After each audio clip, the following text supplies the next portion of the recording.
Señoras y señores, entonces estamos prestos para compartir con ustedes otra de las importantes secuencias de la Fuerza de la Palabra a través de Cosmos Televisión. Como es de conocimiento de ustedes, en cada edición tratamos realmente de fortificar los conocimientos nuestros e enriquecernos con los conocimientos de ustedes, generando comentarios alusivos a diferentes publicaciones, tesis, documentos de investigación. Y en esta oportunidad de inmediato damos paso a nuestra secuencia El Momento Cultural desde el Titicaca. El Momento Cultural desde el Titicaca se apresta precisamente a generar la lectura y la revisión y la elaboración de las fichas respectivas de una serie de publicaciones que bien llegan hasta nosotros como también las podemos adquirir. En esta oportunidad hemos seleccionado dos importantes libros. El primero es Proyecto Histórico denominado La Otra Libertad. Hemos elaborado este libro que pertenece a José Mendívil, aproximadamente 14 fichas. La obra por su naturaleza resulta sumamente importante, ¿no? El autor de este libro nos manifiesta que La Otra Libertad ha sido escrito con el propósito manifiesto de terminar con nuestras carencias para pensar y actuar con libertad en la solución de antiguos problemas que parecen haber definido con voluntad propia un escenario que creemos que no es el nuestro. Para más adelante, el autor de este libro, el intelectual José Mendívil, hace un desagregado precisamente de varios temas. Dentro de ellos abordan un tema que nos ha llamado poderosamente la atención y que hemos elaborado la ficha respectiva. En el índice nos habla sobre la teoría de la emancipación, el fin de la teoría de lo obvio y de las víctimas, la otra libertad y la ética de la monstruosidad. En este capítulo, precisamente en la página 29, hace referencia a un concepto que por su naturaleza resulta discutible, pero que al mismo tiempo es aceptable. La otra libertad y la ética de la monstruosidad. El autor inicia el comentario en su página 29 con la siguiente interrogante, con la siguiente pregunta. ¿Por qué la otra libertad? La respuesta no es simple. Hace alusión a una hipótesis básica en que no podemos inventar una sociedad distinta sin imaginarla y desplegarla con otros sentidos, porque la que viene con la modernidad nos ha ofrecido tan solo una libertad incompleta. En su forma más evidente, terminará en la época del capitalismo, identificándonos con la libertad de los mercados y de empresas que toman parte simplemente para tratar de introducir mecanismos y modalidades económicas totalmente distintas a una sociedad. En los artículos respectivos del libro, La Otra Libertad señala un acápite sumamente interesante cuando nos habla del desarme de la teoría económica. Es decir, aquí el autor pone realmente en debate un sistema económico capitalista o contrario a él, pero definitivamente llega a una conclusión que el sistema capitalista ha ingresado a una manifestación donde se puede perfectamente fusionar inversión, Estado y sector privado. Economía política del atraso es un argumento que hace alusión a que el Estado trata imperativamente de generar inversiones y no alienta al capital privado.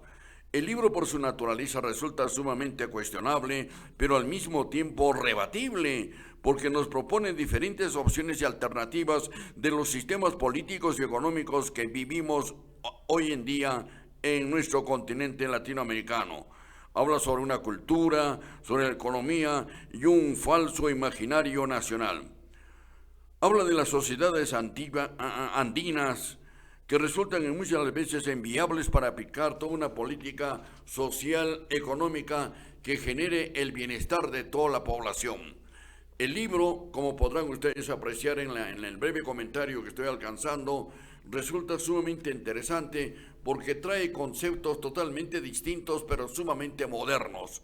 Modernos porque hace un análisis del capital socialista, del capital de libre mercado, del capital liberal, pero que definitivamente son argumentos que el autor José Mendívil desde su punto de vista los pone al debate. Y hoy en día una sociedad como la nuestra, el Perú, su economía también la ha puesto en debate, ¿no? Veamos los resultados últimamente que hemos tenido de la economía en un país latinoamericano muy cerca a nosotros como es Bolivia, donde lamentablemente el socialismo ingresó con una vertiente sumamente satisfactoria de satisfacer la necesidad de varios millones de habitantes de ese país, pero que lamentablemente no siguió una consecuencia de mantener el crecimiento y sobre todo generar un impulso al sistema de la producción y de la productividad de los recursos naturales. En conclusión, el libro nos trae una aseveración que nos parece sumamente importante y aceptable. El desarrollo de la economía tiene que estar funcionado en función al interés de un Estado, de un país. El Estado resulta la instancia que manipula y orienta la inversión estatal y privada, pero al mismo tiempo alienta y perenniza permanentemente la explotación de los recursos naturales en función al interés colectivo de un Estado. Creemos que es una excepción sumamente importante lo que señala Mendívil en este libro y que se pone al debate y ojalá que quienes toman decisiones en el campo económico y político de gobernabilidad la puedan aceptar. Estamos presentando y compartiendo con ustedes el momento cultural desde el Titicaca. Y precisamente hemos elaborado ya 9 fichas de este libro que tengo entre manos y que ustedes unos instantes más lo van a poder apreciar en sus pantallas. Historia de los límites del Perú. La autoría corresponde precisamente al investigador social Angulo Puente Arnao. Angulo Puente Arnao, se lo recomendamos, un libro sumamente interesante sobre la historia de los límites del Perú. La pregunta antes de ingresar al debate del libro y a la elaboración de las fichas que hemos elaborado genera una serie de preguntas y de interrogantes. La historia de los límites del Perú en algún momento la habríamos estudiado en la currícula educativa primaria, secundaria, universitaria o superior. Lamentablemente en nuestro país hemos distorsionado el conocimiento y los límites limítrofes de un país como el nuestro. En la currícula primaria y secundaria se insinúa alguna información, pero que en los últimos años ha desaparecido esa currícula de estudiar los límites del país, los límites geográficos. No, lamentablemente este es un error de quienes tienen a su cargo la gobernabilidad política del país. De ninguna manera podemos nosotros desentonar, desinformar a las nuevas generaciones de estudiantes de inicial, primaria, secundaria y de formación profesional el estudio profundo de los límites de nuestro país. Existen sociedades muy próximas en Latinoamérica que profundizan realmente una identificación permanente en sus límites que tienen con sus vecinos países. El libro del historiador Angulo Puente Arnao resulta muy interesante porque pormenoriza los límites del Perú. Por ejemplo, en las páginas 44 del libro, donde hemos elaborado 2 fichas, nos trae el capítulo que dice alteraciones en los territorios que formaban parte del Perú después de 1810. Y qué coincidencia, ¿no?, que frente a estos problemas que en estos momentos el presidente de Colombia trata de imponer el desconocimiento a los tratados suscritos entre Perú y Colombia, estemos nosotros enfocando este libro. No tratamos de ninguna manera de distorsionar la realidad y la autenticidad de la titularidad de propiedad de la isla de Santa Rosa y otros que tenemos precisamente en el Amazonas y que históricamente pertenecen al Perú y que han sido reconocidos en los convenios internacionales. Pero veamos qué dice este autor referente precisamente a este problema de límites del Perú de 1821, independencia del gobierno de Guayaquil, su anexión a Colombia, la independencia de Jaén, su anexión al Perú, la creación de la República de Alto Perú y la proclamación de su independencia. Hemos seleccionado este capítulo tercero en una de las fichas que hemos elaborado por la limitación y los problemas actuales que se están dando con síntomas un tanto sumamente engorrosos y problemáticos en nuestra zona de frontera con Colombia, ¿no? El Perú, en el momento de su independencia, el 28 de julio de 1821, comprendía por el sur, desde la ciudad de Los Reyes, que es Lima, por toda la costa hasta Copiapó, término norte de la Capitanía General de Chile. Hasta ahí era nuestra frontera, el 28 de julio de 1921. Luego, la provincia íntegra del Cusco, constituida en obispado y luego en audiencia. La independencia completa de Puno, o sea del Collao, extensamente fue un territorio peruano que llegó hasta los límites precisamente de Chile, de Argentina. Eso fue el territorio del departamento de Puno. Las provincias de Alto Perú con todos los territorios y su comprensión. Por el lado norte, su extensión era lo siguiente, a manera de recuerdo, nada más, ¿no? Por la zona norte, desde la Ciudad de los Reyes a lo largo de la costa hasta Panamá. Pues en 1803 incorporóse el virreinato del Perú, el gobierno de Guayaquil, quedando Quito y sus dependencias dentro del virreinato de la Nueva Granada, erigida en 1718. Toda la Comandancia General de Maynas, que por Real Cédula del 15 de julio de 1802 se separó del virreinato de la Nueva Granada para agregarla al Perú. Es decir, en esta célula el Perú quedó como dueño absoluto de los siguientes territorios: el gobierno de Quijós, así se denominaba, el gobierno de Maynas y el gobierno de Macás, los territorios de las regiones altas de Putumayo y que se extendían por la cordillera de Andaquies y Mocao, llamados Sucumbíos, los territorios de Misiones del Riño y Apurá, los pueblos de Lamas, Moyobamba, Santiago de Montañas, toda la región que no estuviese comprendida en la parte especial, apuntada hasta los puntos en que los afluentes grandes y pequeños del Amazonas, por sus altos y raudales inaccesibles. Es decir, tuvimos realmente una extensión territorial tan grande, inmensa, que le hemos venido perdiendo sistemáticamente por desidia de todos los peruanos, pero particularmente los gobiernos de turno. Hemos perdido millones de kilómetros, como permanentemente hacemos alusión en este programa periodístico, en la zona del Brasil, en la guerra del Caucho. Fue una guerra terrible. Los portugueses invadieron territorio peruano y nosotros, tontitos y santos, atados de pie y de manos, y no defendimos a través de nuestros gobiernos de ese entonces la territorialidad peruana frente al Brasil. Hoy en día, en la educación inicial, la primaria, la secundaria y la universidad, no se hablan estos temas, porque los gobiernos son tan mezquinos que no lo colocan en la currícula, y donde muchos peruanos no tenemos ni el interés de saber cuál era la extensión de nuestra área territorial. Lo propio sucedió con Ecuador. No queremos generar desmembramientos de integración latinoamericana, pero tenemos la firmeza realmente de señalar, como lo hemos hecho en mucho tiempo en los medios de comunicación, nuestros gobiernos débiles, entreguistas, cobardes y mezquinos, que regalaron territorio peruano en el caso del Ecuador, hasta hace poco en el caso del gobierno de Fujimori. Otro miserable que simplemente se fue a bañar con 4 calatas, ¿no? Y luego regaló gran parte del territorio peruano al Ecuador, con Colombia, que más adelante vamos a detallar un poco más en la temática fronteriza. Ni que hablar del Alto Perú, ¿no? Bolivia emerge precisamente de la territorialidad peruana, pero por circunstancias políticas de Bolívar y sus secuaces hoy en día está dividido, ¿no? Y bueno, ¿y qué decir de la guerra con Chile, la guerra del Pacífico, que generó todo un desmembramiento de integración patria, de integración nacional? La guerra del Pacífico nos demostró que nuestros gobernantes fueron miserables como hasta ahora. No existe un solo gobierno que atisbe realmente la defensa de integración territorial del país.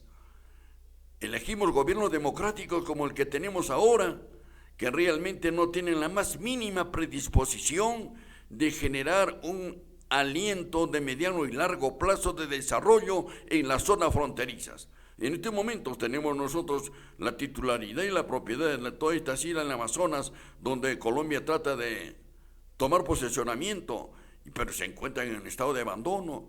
12 policías para 3.000 habitantes, no hay escuelas, no tenemos internet. En la zona de frontera con Ecuador de igual manera, con Bolivia en Desaguadero, con Colombia, con Brasil, con Chile. Es decir, estos gobiernos mezquinos no saben para qué gobiernan. Gobiernan para robar y engañar y frustrar el desarrollo integral de nuestra patria.